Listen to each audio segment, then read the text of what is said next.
আসসালামু আলাইকুম। আজকে আমি লিফট নিয়ে কিছু কথা বলি। আমরা যারা অফিস আদালত অ্যাপার্টমেন্ট বা বহুতল ভবনে চাকরি করি, ছুটির দিনগুলোতে, বিশেষ করে এখন এই যে ঈদের ছুটি, এই দিনগুলোতে কোনো অবস্থাতেই লিফট ব্যবহার করা যাবে না। কারণ অফিসে কোনো লোকজন থাকে না, এর মধ্যে কোনো একটা অ্যাক্সিডেন্ট ঘটলে পারা তখন কিন্তু কাউকে পাওয়া যাবে না। আর লিফটে ওঠার আগে অবশ্যই ফোন সাথে নিতে হবে এবং ফোনে ব্যালেন্স থাকতে হবে। কোনো বিপদ আপদ হইলে পারা যাতে ফোন করে সাহায্য পাওয়া যায়। আর ছুটির দিনগুলোতে লিফট এড়িয়ে চলাই ভালো, কারণ লিফটের সাথেই সিঁড়ি থাকে প্রতিটা অ্যাপার্টমেন্টে, সিঁড়ি ব্যবহার করাই উত্তম। আর লিফট যে কোনো সময় দেখা যাচ্ছে যে এর যান্ত্রিক ত্রুটি হতে পারে, অথবা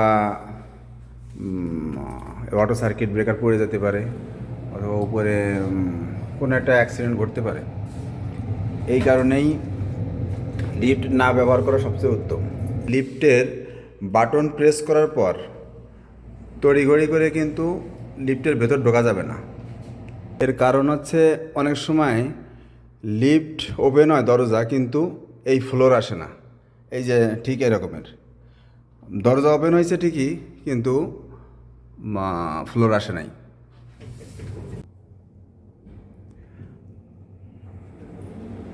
লিফটে প্রবেশ করার পর মনে করেন আপনার 3 তলায় যাইতে হবে।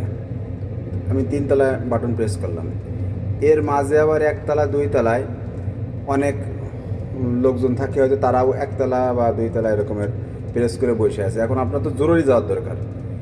এই মুহূর্তে দেখা যাচ্ছে প্রতি ফ্লোরে ফ্লোরে যখন লিফট দেরি করবে, তখন কিন্তু আপনার সময়ের অনেক অপচয় হবে। তখন এই যে দরজা আমি বন্ধ করলাম, এখন এই লিফটটা প্রথম তলা এবং দ্বিতীয় তলায় দরজা খুলবে।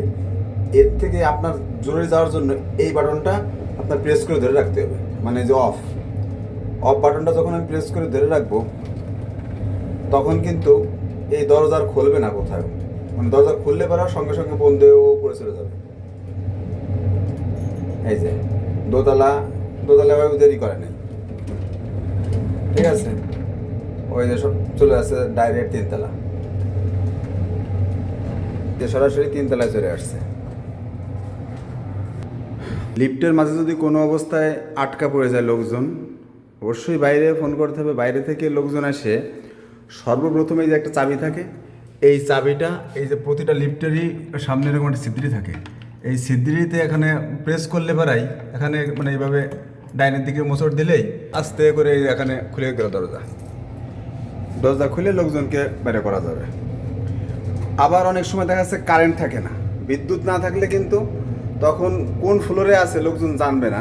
তখন ওদেরকে আবার ভেতর থেকেও কিন্তু কেউ বলতে পারবে না যে এই লিফটটা এখন কোন ফ্লোরে আছে। তখন কিন্তু প্রতি ফ্লোরে ফ্লোরে চেক দিয়ে দিয়ে দেখতে হবে যে কোন ফ্লোরে আছে, এবং সেখান থেকে লোকজনকে উদ্ধার করতে হবে। লিফটের ভেতরে থাকা অবস্থায় যদি কেউ আটকা পড়ে এবং তার কাছে কোনো মোবাইল না থাকে বা চাবি না থাকে, তখন করণীয় কী? তখন তার করণীয় হচ্ছে, লিফটের কিন্তু দুটো দরজা থাকে। একটা দরজা হচ্ছে লিফটের সাথে, এই যে এই দুটো দরজা, আর একটা হচ্ছে যে প্রতি ফ্লোরে ফ্লোরে।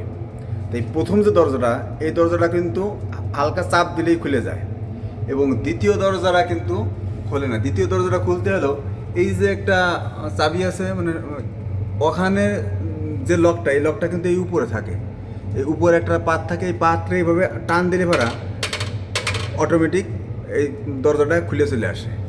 এই যে এখানেও চাপ দিয়েও খোলা যায়, অথবা এখান থেকে। প্রতিটা লিফটেরই কিন্তু একই অবস্থা, ঠিক আছে। এইভাবে খুলে বাইরে তুলবে, এই জিনিসটা জানিয়ে রাখা আসলে সবার উচিত। অফিস আদালত বন্ধ থাকা অবস্থায় লিফট না ব্যবহার করা সবচেয়ে উত্তম। মনে করেন এখন আমি যদি লিফটের মধ্যে আটকা পড়ি, এখন ফোন দিতে হবে আমাদের বসগেরে, তারা হয়তো টেকনিশিয়ান পাঠাবে, হয়তো তারাও হয়তো ছুটিতে আছে, তখন কিন্তু অনেক বিপদ, হয়তো দীর্ঘ সময় লিফটের মধ্যে আটকা থাকতে হবে। আর দুর্ঘটনা তো আসলে বলে কয়ে আসে না, অনেক সময় উপরের যে রশিতে তো ঝুলে ঝুলে লিফট ওঠানামা করে, হয়তো রশি ছিঁড়ে গেল অথবা শর্ট সার্কিট হয়ে গেল, তখন তো করণীয় কিছুই থাকে না। লিফট ব্যবহার করার সময় আরেকটা আমরা কমন ভুল করি, সেটা হচ্ছে কি, লিফট একজন হয়তো লিফটের মধ্যে ঢুকছে, কিন্তু আর একজনের আসতে একটু দেরি হচ্ছে। এই কারণে সে কী করে, লিফটে হাত দিয়ে দরজাটা খুলে রাখে বা লিফট অপেক্ষা করে। এর এই যে এখানে একটা সেন্সর থাকে, এই সেন্সরের কারণে এই কাজ করে। অনেক সময় এই সেন্সর কিন্তু কাজ করে না বা নষ্ট হয়ে যায়। এই ক্ষেত্রে যদি কেউ এরকমের হাত দেয়, হাত দিলে কিন্তু দরজাটা আটকে যাবে। আর যদি আপনার এখানে এই বাটন প্রেস করা থাকে 2 তলা 3 তলা, তখন কিন্তু ওই হাত ছিঁড়ে ছুটে নিয়ে চলে যাবে, তখন কিন্তু মারাত্মক একটা অ্যাক্সিডেন্ট ঘটবে। তাই কোনো অবস্থাতেই লিফট হাত দিয়ে এই দরজা খোলা যাবে না। দরজা যদি খোলার খুব প্রয়োজন হয়, তখন এই জায়গায় একটা বাটন আছে, এই যে ওপেন, দরজা ওপেন, এই বাটন প্রেস করে দরজা খুলতে হবে। বা এই যে এটা হচ্ছে ক্লোজ আর এটা হচ্ছে ওপেন। এই ওপেন দরজা কী করে, কোনো অবস্থাতেই হাত দেওয়া যাবে না।